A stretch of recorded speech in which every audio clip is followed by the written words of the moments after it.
So we usually have this, it sort of ends, it falls to the bottom of the list, and the week before we all show up here, it's like, who's going to do the introductions? And when we were going through them for this first set of speakers, I was like, I want to. It's a real pleasure to introduce our first set of speakers, Fred Provenza and Glenn Elzinga. I met Glenn 2 years ago at the Grass-Fed Exchange in Rapid City, South Dakota, and had, hands down, one of the best conversations I've had at a conference in the hallway ever with him about his in-herding and about what is the potential, what do we not understand about the nutritional value of grass-raised, grass-finished, range-finished beef. And so I'm really excited for you to hear some of his fantastic storytelling this morning about his work at Alder Spring Ranch in May, Idaho. After him, we'll have Fred Provenza, who I think really does not need a lot of introduction. He's done over 40 years of really incredible research that has helped all of us understand more about the way that we all eat, animals eat, the way that we respond to place and environment. And so I'm going to turn it over to Glenn. Thank you both so much for being here. It's a real honor to have you here.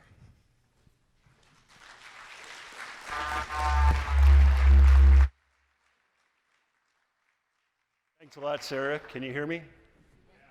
Got one of these lapel mics.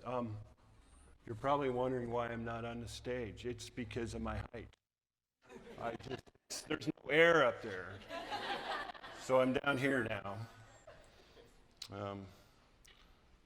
We're kind of on a really crazy tight schedule here.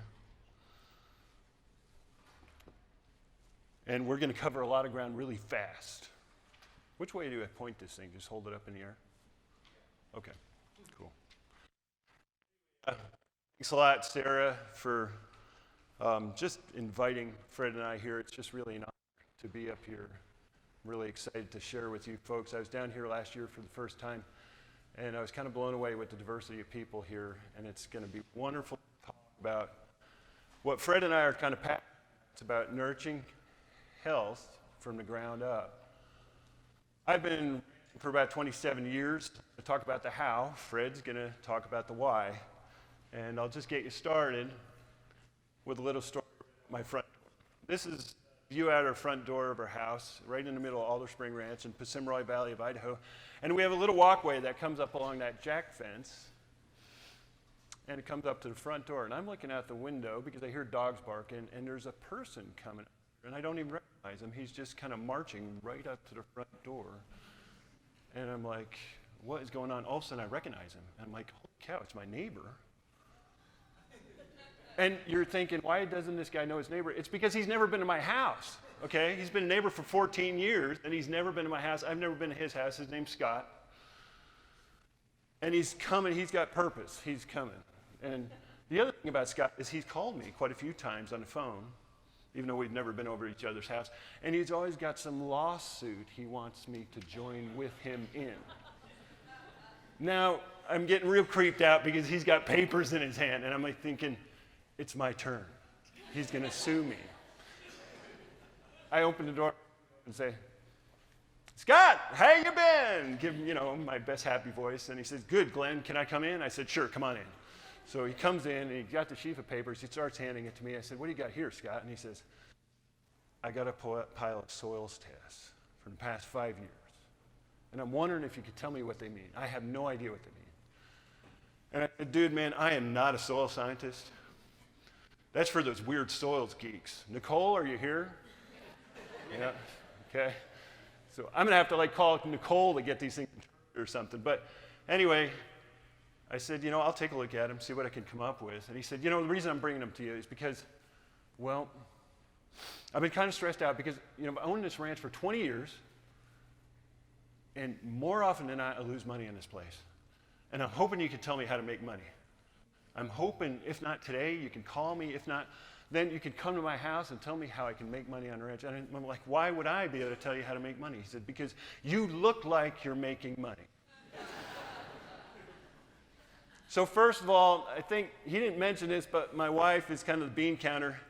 And we had 22 people working for us this year, and we just get a 405-acre irrigated place and a bunch of rangeland. And that was a lot of people, and some of those people are granted part-time, some work in the beef operation. But you know, there was a lot of people running around. This is like a busy beehive. It was too many people. The other thing he saw was we've had more cattle on the place than ever before. We had a total of 650 head on the place. This is 500 head on a 1 acre break just a month ago. There's 475,000 pounds of beef to the acre here. We're moving them 3 times a day. He's seeing this happening. He mentioned this to me. There's a lot of cattle, and there's a lot of them in one place. He said, that means money. And then he saw these hogs, and the hogs were actually a complete anathema for his mind, because he's like, I don't even know what they're eating out there. What are those grasses? I said, well, that's a cover crop mix. It's about 5 feet tall, and these pigs are going out there. He said, do they gain weight? I said, like crazy. And he said, well, what's a pound of bacon worth these days? I said, $24. And he said, you're making money. Anyway, a lot of that stuff is trappings, you know, and Carol pickups.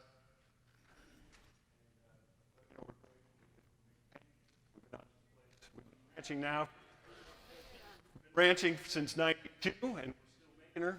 You adjust that a little higher. Do I need to go a little higher? Yeah. I just got off the stage. What are you talking?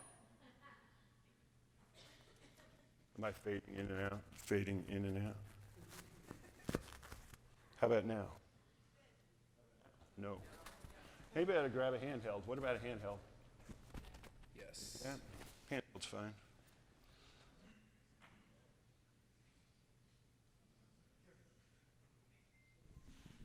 Do you got me?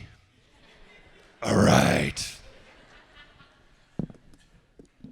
Okay, so anyway, you know, we drive beat up old pickups, but we're making payments, dadgummit.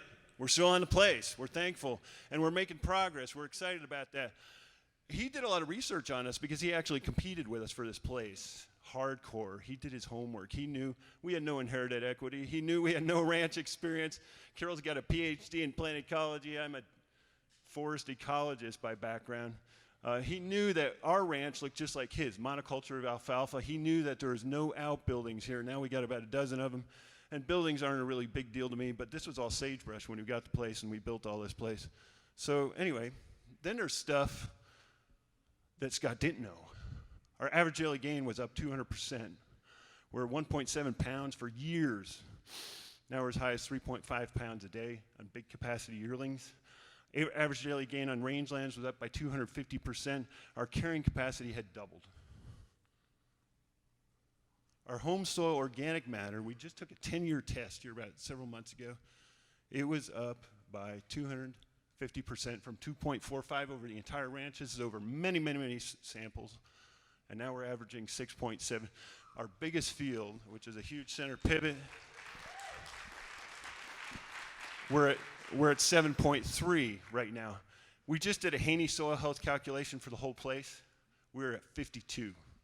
And I didn't even know what that meant. For me, 52 was like, that was below grade. That was failing, okay? You get a 50 on the math test in high school, you're out of there, dude, okay? I got a 52 on a Haney anyway. I didn't even know what it meant. I got a phone call 2 nights ago. 2 nights ago, I'm in Albuquerque driving on one of these idiot traffic streets you guys got here. And it's Ray Archuleta. Anybody know Ray? I'm sure a lot of you do. He says, Glenn, I just saw that stupid soil health calculation you got. He said, I'll tell you what, I've had only 3 ever over 50 out of like 100 to 200,000 tests. He said, your soils rock, man. And I was like, yes! And it's not like we arrived. I know we can still continue. Anyway, you know, we were thinking about Scott. Carol and I were talking about him after we left. What are the things we could tell him that are going to move the needle? What are the 8 things that we came up with that we could tell him in the last 10 years that we did that moved the needle? First of all, and you're going to hear this a lot, I think, we learned to mimic nature.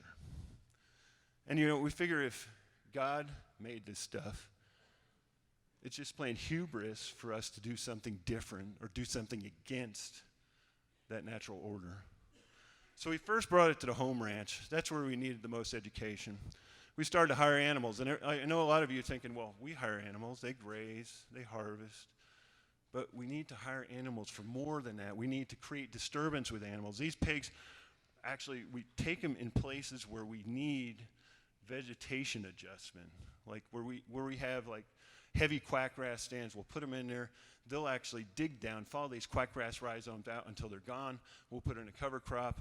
We'll regenerate that piece of ground into multiple species instead of something that was tending toward a monoculture. It's an adjusting tool for us. Hogs work for us. We took sides on sides. You know, we started out 1992, we actually listened to county agents. Shocking. We read magazines, but we read the wrong ones. Shocking. But anyway, those things, putting fertilizer down, organophosphate ear tags, putting all kinds of spray out there, all that stuff, we weaned ourselves off of it because we found that we had diminishing returns on the other end whenever we went to chemistry.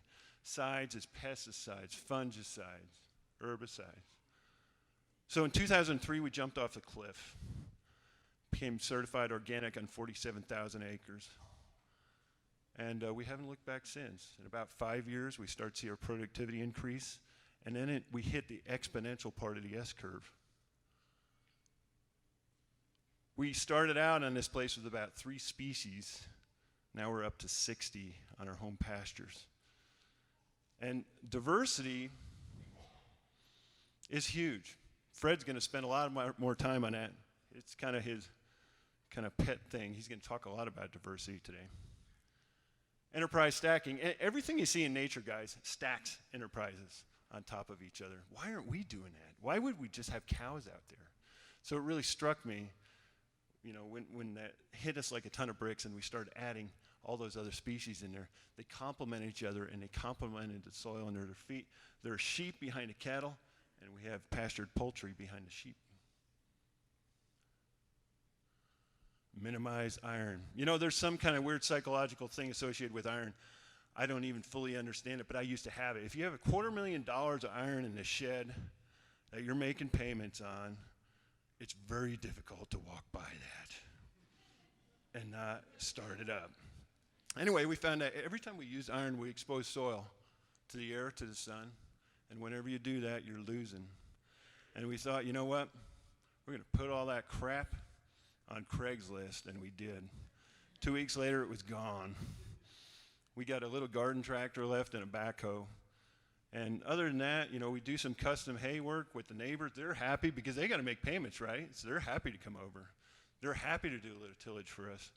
But for us, we don't have that carrot out there anymore. We got rid of it. Goodbye. This is what this is about right here. This is learning in relationships. That's Lauren Poncha in the back of the pickup. He's on his ranch in Tamales, California, Santa Rosa, grass-fed exchange in April. We try to go as many of these things we can to swap ideas, to learn from people, exchange stories. That's what these conferences are about. They're about stories. And whenever you get invested in a story, you get excited and re-galvanize with new ideas. We import biomass, and a lot of you are probably thinking, well, that's not mimicking nature. You know, crap doesn't start falling from the sky or something like that, you know. But, you know, when you think of nature, they're closed circles. You know, you got the water cycle, the carbon cycle, the biological cycles. I'll just keep, they're closed systems. Guess what? We export 123,000 pounds of beef off this place every year. And we have to come up with an offset. So you know what? We got neighbors all over the place who want to sell hay. We buy it. They're happy, we're happy. Import biomass. On the range, we did the same thing, mimic nature. You know, we're practicing this holistic plain grazing.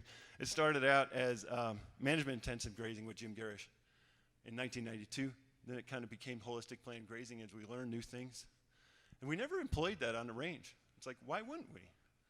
Well, you know, we were running hot wires on our place, but there's 46,000 acres up here, a little tough, right?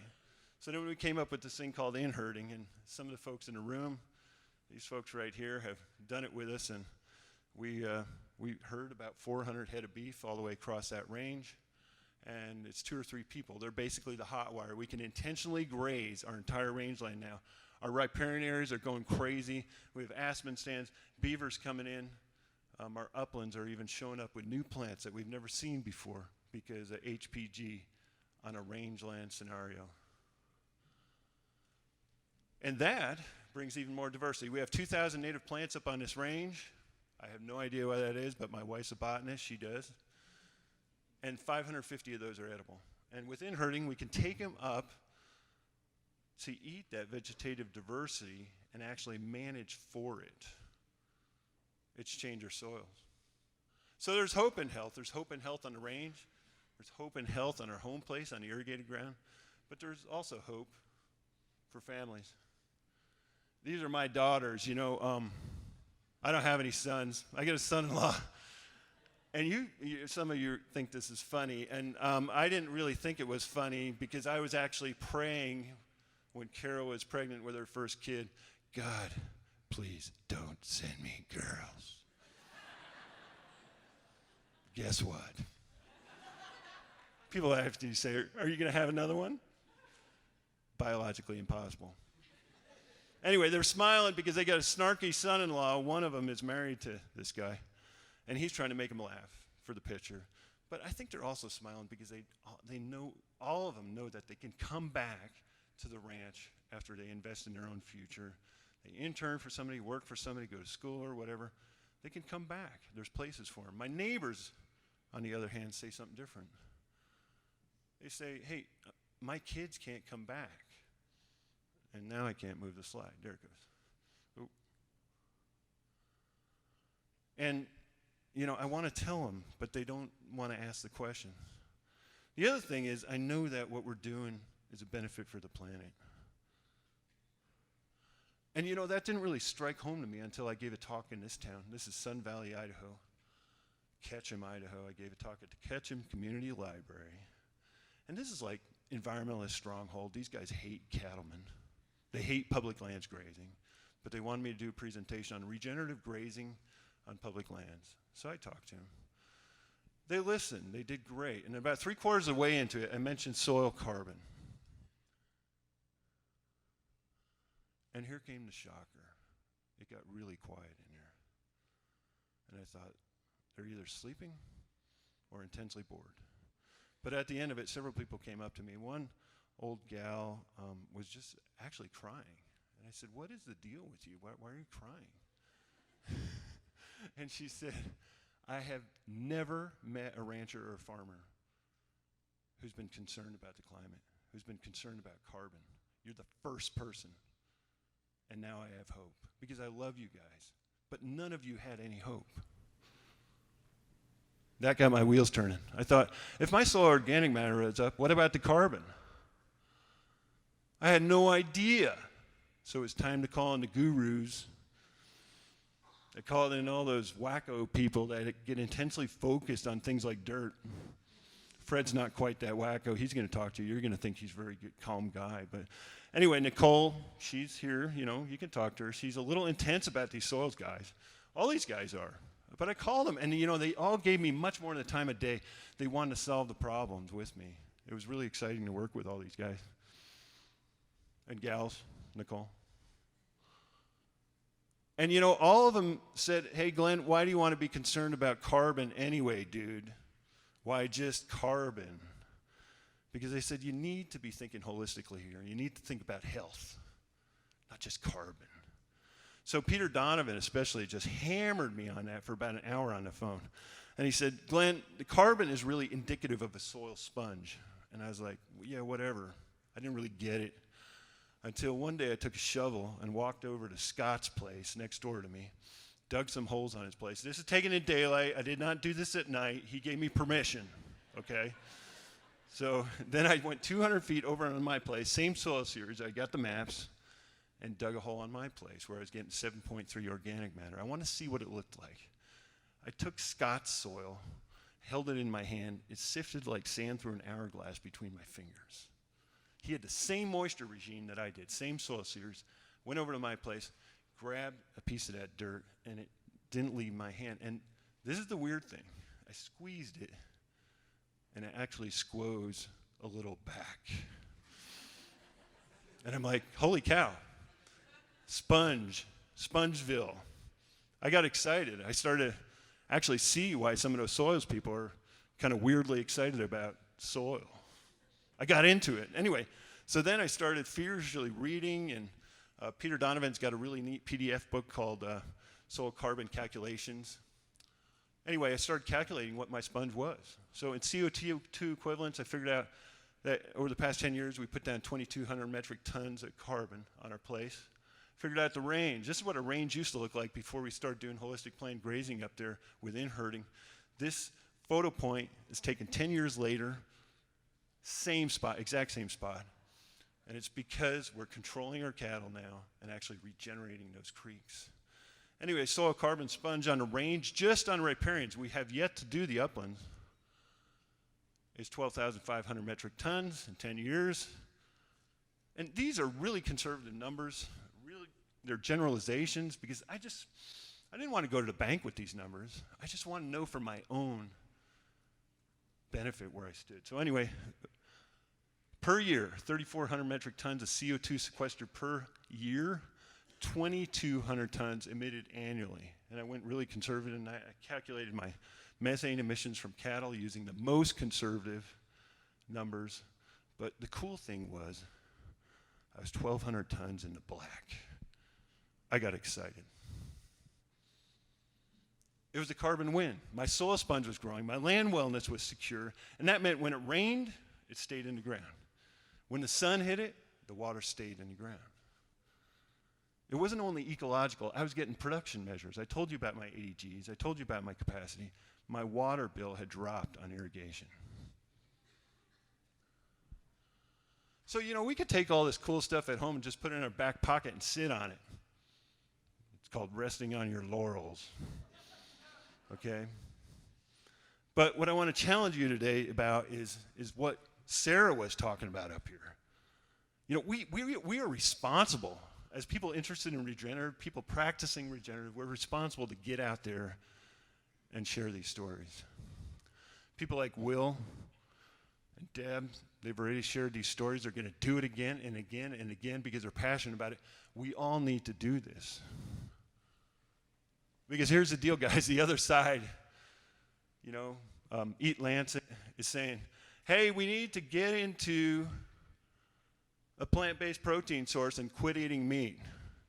Okay, this is a soybean farm, guys. I've worked on them. Have any of you worked on soybeans?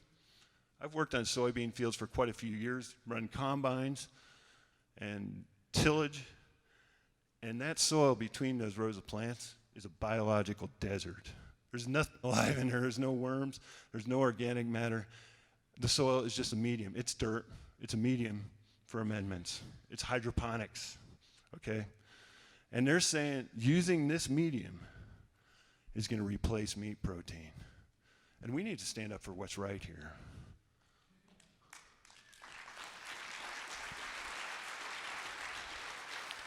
These are our 825-pound steers up on the range. This is a perched aspen meadow. We graze here for about half an hour and we move out.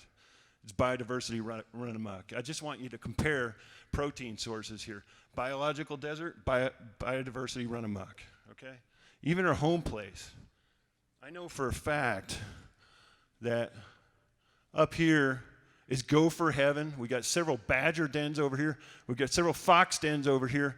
We got large ungulates, elk, deer, antelope that use this field. We've had wolves on this pasture. We've had mountain lions on this pasture. It's biodiversity gone crazy. Then my wife shows up with the reality check. I told you she was the bean counter. She always says to me, Glenn, you can't manage what you don't measure. You can't manage what you don't measure. So guys, we need to measure. We need to measure where we are in terms of carbon now. And we need to then manage it. And then we need to measure again. Because we need to come to the table, guys. There's people making decisions about agriculture about the future of agriculture, what agriculture looks like. We need to take a spot at the table. But in order to do that and to be legitimate, we got to speak their language. They've developed a lexicon about carbon. I don't care whether or not you believe in climate change, okay? That doesn't even matter to me. What matters is to get on that table, to get on a seat at that table, you have to know the language. You have to know the language of your land. You have to know what your land's health is doing. It's up to you to stand up and be counted about that. And you need to continue the conversation. So, guys, you know, if you didn't like anything what I said today, or if you did, continue the conversation. Get with me on Facebook or Instagram, Alder Spring. That'd be really cool. And, you know, even if you didn't agree with me, I'd love to talk to you, but you're still doing the conversation. So you're still doing one of the 8 things, even if you disagree. So you're still on the road to regenerative, and that's awesome. Anyway, happy trails. Thanks again.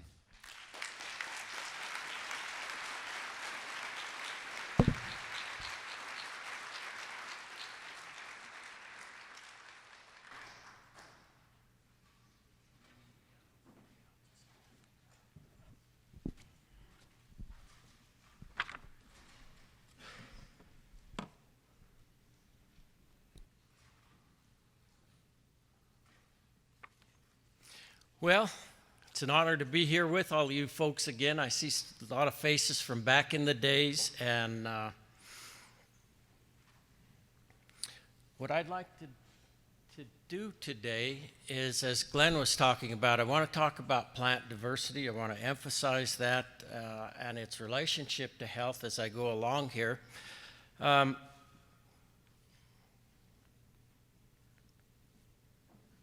Let's see, I'm not getting this to move forward. Okay, there we go. And I want to talk about linkages, especially, and I want to talk about how plant diversity is related to these linkages within systems, and emphasize many of the points that Glenn was making. I'm going to go rather quickly through the presentation today, but here's 2 sources that this talk is based upon. One is a review paper that just came out in March. That's free access. That's really the basis for this talk. If you want more information, you can go to the book Nourishment for way more depth if you're interested in that. So I want to begin by talking about livestock. Glenn was talking about the animals on his landscapes, and I want to point out first off that all animals, whether they're below ground or above ground, have the ability to self-select diets to meet needs for nutrients and to self-medicate themselves, both therapeutically and preventatively. But those abilities depend on 3 mutually interdependent factors. First, point I've made many times over the years is that palatability is more than a matter of taste. Our liking for food, other creatures' liking for food, is mediated by feedback from cells and organ systems. That's what we're feeding ultimately, including the microbiome, in response to our physiological needs, which are met by what we refer to as nutrients, typically energy, protein, vitamins, and minerals. But then there's these tens of thousands of other compounds that plants create that have never gotten, I don't think, their due. They come under broad categories like alkaloids and phenolics and terpenes and on and on and on. The details don't matter. The key point is that in moderate amounts, they create health. They're fundamental to health. And I'm going to refer in the presentation today to these nutrients and other compounds collectively as phytochemicals, plant chemicals. Second, I think Mother is a vital transgenerational link to foodscapes. Her knowledge of what and what not to eat, where and where not to go, is fundamentally important in helping her offspring get a start in life. And that's for all wild creatures across the board, and domestic too. Her influence begins in the womb through flavors of foods that she's eating that get in the amniotic fluid. After birth, flavors of food she's eating get into her milk. All those become cues for what's food for a young offspring. And then she serves as a model once offspring begin to forage. Third, and it's the topic I'm going to emphasize today, when livestock have access to diverse arrays of plants, like Glenn was talking about, they can readily meet their needs for nutrients and medicines. However, the more that we restrict them, for instance, to a monoculture of grass, or worse yet, to a total mixed ration in a feedlot, the less able they are to have any possibility to meet their nutritional needs. And as Glenn was pointing out, we make up for that difference with fossil fuel inputs like antibiotics. So that's the reason I've said over and over again that landscapes with diverse arrays of plants are literally nutrition centers and pharmacies with these vast arrays of compounds that contribute to health to creatures below ground and above ground. And I think nothing is more important than that. Now, from a diversity standpoint, I think some of the most interesting work being done by ecologists nowadays is talking about how, as you go from a monoculture to increased plant diversity, life in the soils is increasing abundantly. Whether it's bacteria or fungi or all these other creatures, it's going up exponentially. Even more interesting to me, and just as importantly, the interactions between all those creatures and the root systems of plants is changing the chemistry of the plant. So there's a linkage there that's pretty fascinating to start to think about how that's what's taking place with that. When it comes to the animals above ground, and I've followed creatures around my whole life, watching what they eat and what they do, you know, we typically realize that 3 to 5 plants make up the bulk of the diet for an animal on any one day. But there's another 50 to 75 that they munch on throughout the day. Well, historically, we emphasize the 3 to 5. I don't anymore. I think what really matters is that 50 to 75, because that's what's imbuing these animals with this diverse array of these phytochemicals that are fundamental for health. And I'm going to build on that as I go. That's illustrated in even simple studies nowadays that are taking place now in Australia, New Zealand, and here in the United States, where people are moving away from monoculture of grass, and they're starting to plant other plant species, diverse cover crops. Well, what they're starting to realize is not only does health improve, but when you get plants that contain tannins in there, that starts to change what happens with greenhouse gases, what Glenn was talking about. Tannins change what happens to digestive processes, and they greatly reduce greenhouse gas emissions just by having plants like sainfoin and trefoil in that mix. And in some of the mixtures, they can get animals to finish some of the work that Juan Villalba is doing at Utah State just about as quickly as they can on feedlots. So it's really impressive work, and it all ties back to this notion of diversity. And so to me, it's not a surprise at all when livestock producers who run stockers say that they're finding morbidity and mortality is going down when they're putting those animals on diverse arrays of different plant species. Just simply makes sense.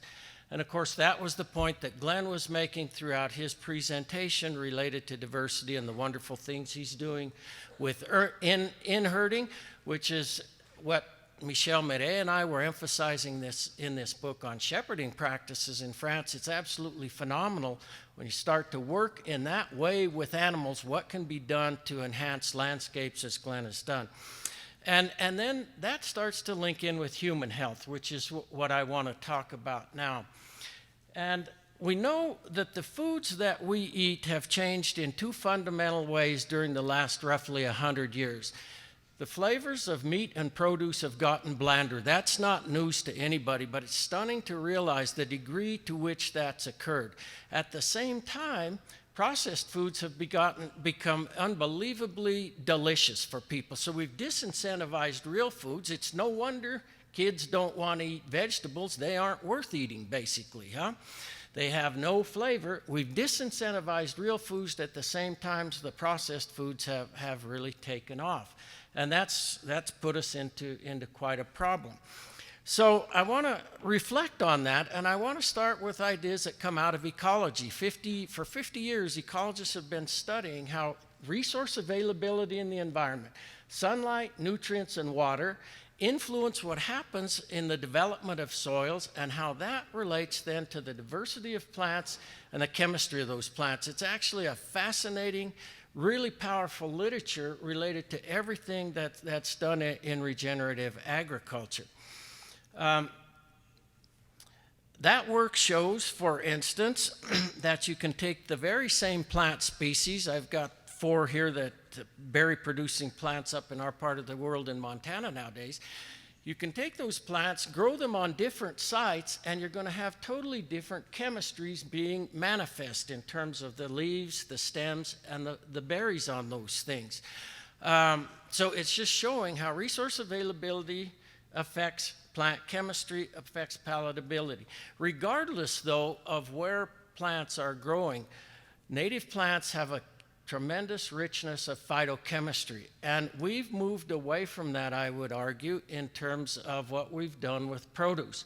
And I could go into a lot of detail here, but there's no time to do it. But the key point is, again, back to this resource availability. When we irrigate and fertilize, we change chemical characteristics. And many times what we do is accent growth at the expense of phytochemical richness. That comes out of that literature. When we pick green and ship, we do the same things. The varieties we've selected for many times, most cases, have emphasized growth at the expense of phytochemical richness. So all that is what goes into starting to diminish the flavors and the liking and the phytochemical richness health benefits for us.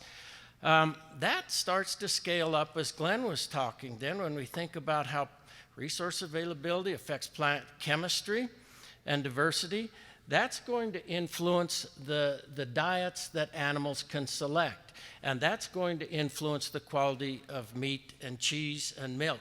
I'm going to not talk about milk and cheese for the sake of time, but the same ideas applies to what I'm going to say here about meat.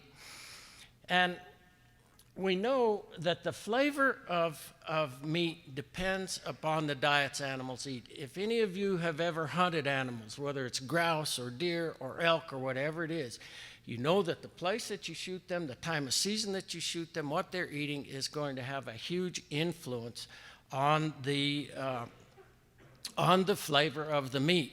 Yet when you get into the literature, into some of the animal science literature on this, it's amazing how very little has actually been studied, how little we know about some of what I'm going to talk about next. And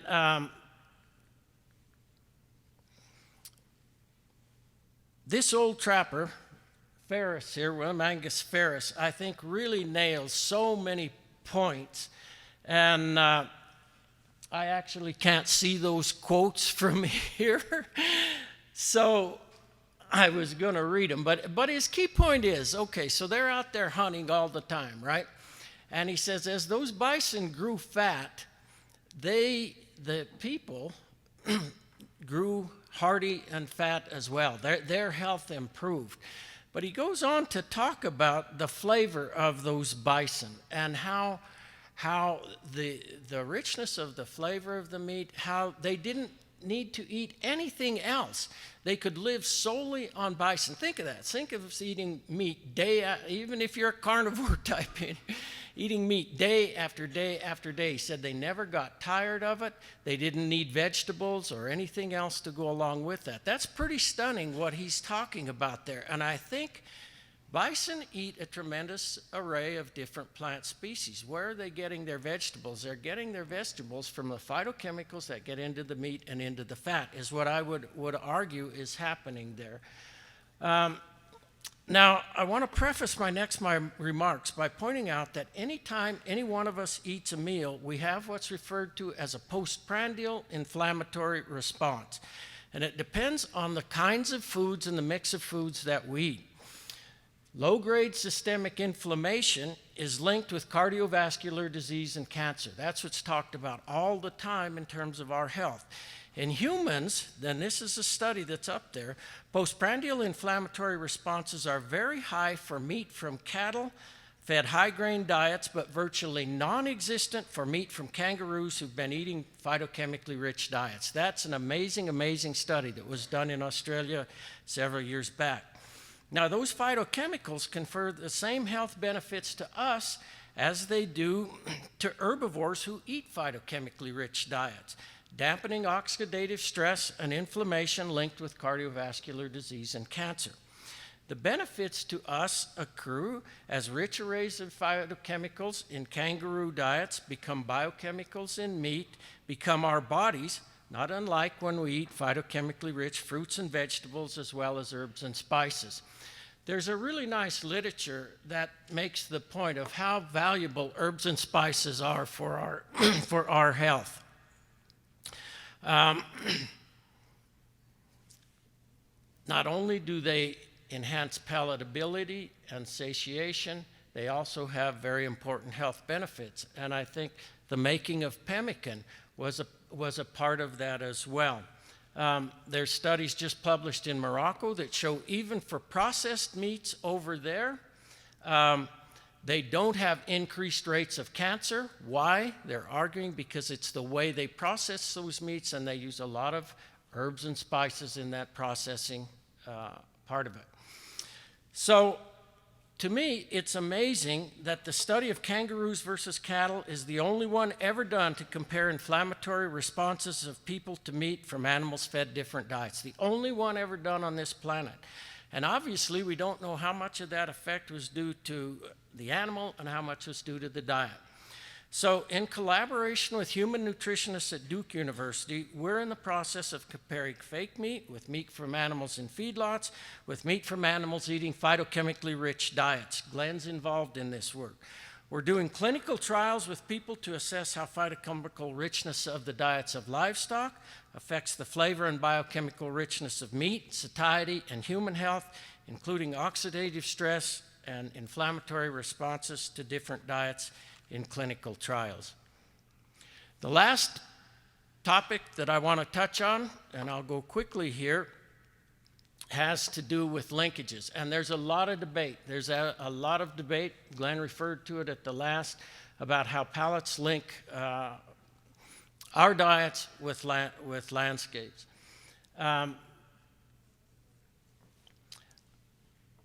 One of the more interesting papers I read as I was writing this review paper, it was published in Nature.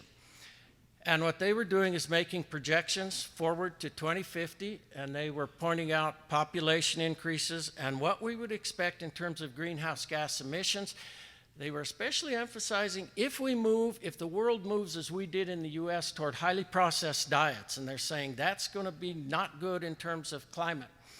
But what the key point they made is that if we were to adopt as a world peoples any one of a mix of pescatarian, vegetarian, or Mediterranean, which has modest amounts of red meat, that's a key point here for this group, then there would be no increase in greenhouse gas emissions. I'll let it go at that for sake of time, but it's a really interesting and important deal.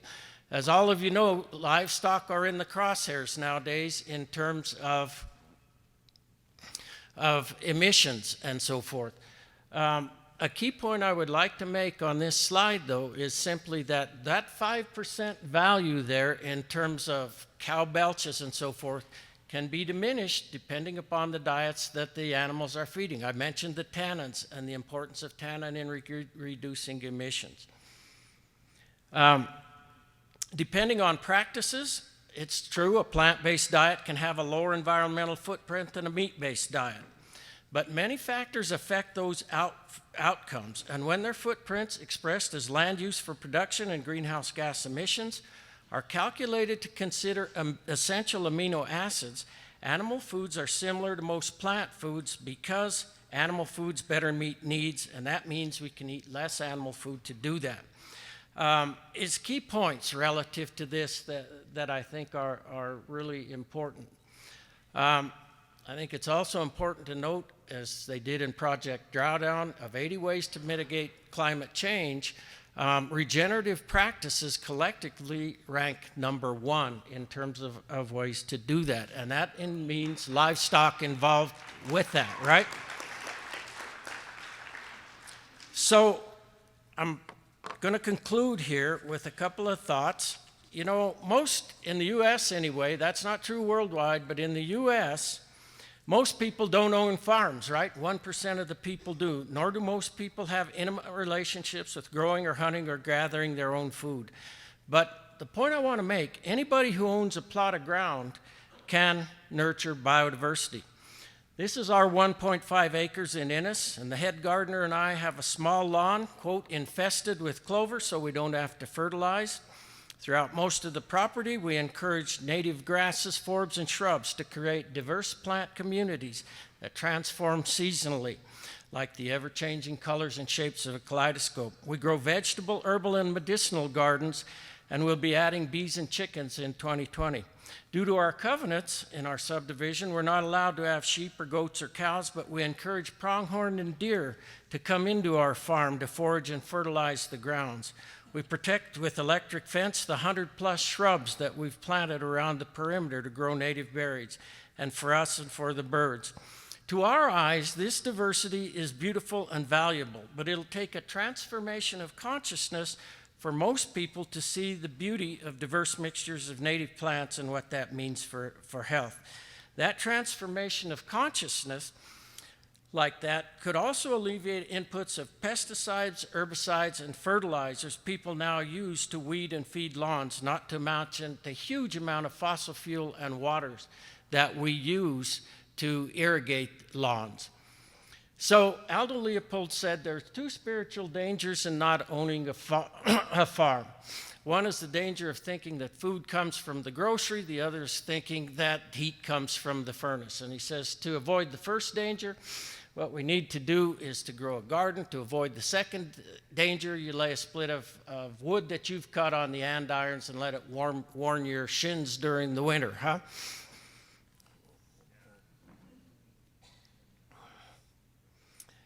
I think as a peoples, we've made an art form of dining, but we've tabled the larger issues.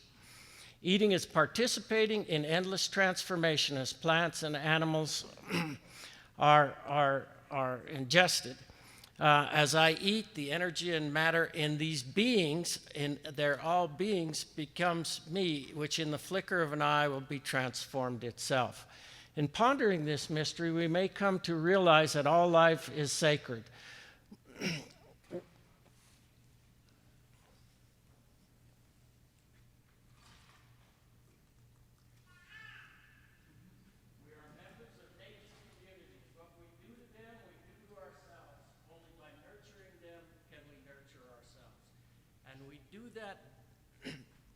And we do that by declaring love, not war, on one another and the communities we inhabit. Thank you for the opportunity to be here with you.